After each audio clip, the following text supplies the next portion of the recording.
All right, we are going to be talking about The Boogeyman, the movie that came out in 2012. I believe it was a sci-fi release.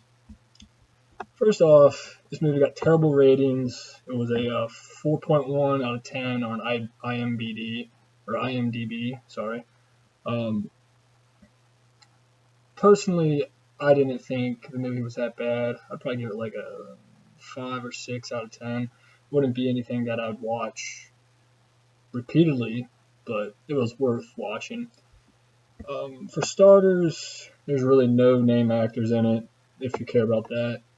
But I did like the involvement with demons and magic and whatnot.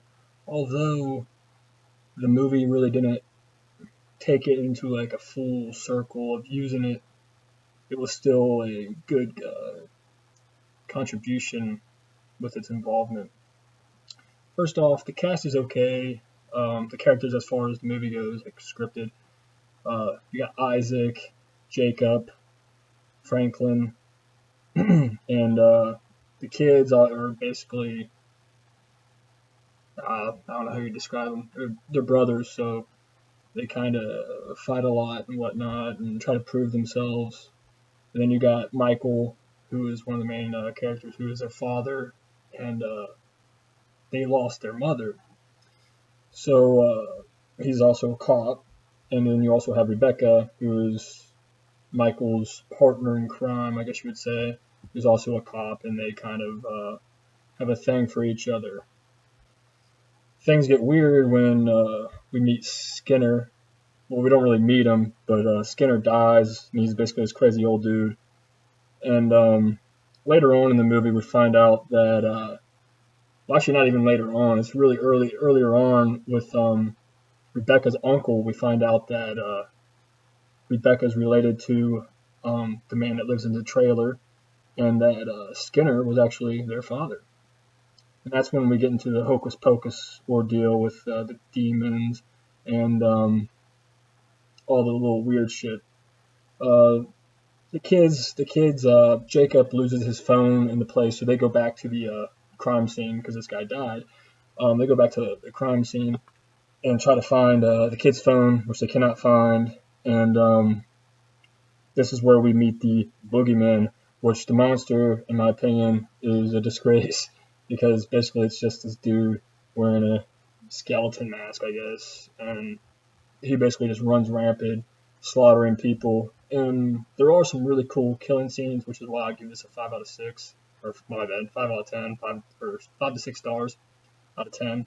Um, like I said, there are some cool killing scenes. You see guys getting strung up and hung to the trees. A lot of brutal slaughterings. Basically, he wreaks havoc on the town, kills damn near everybody, and we find out later on that the uncle did all this magic BS because the boogeyman is actually Cain, and we go into this whole biblical context where Cain is basically this. He's seeking vengeance on his brother, and he needs a new master. And how they do this is they have to take a branding and hold Cain in, basically. And the boogeyman wants Jacob as his master, but obviously the family and whatnot doesn't allow that.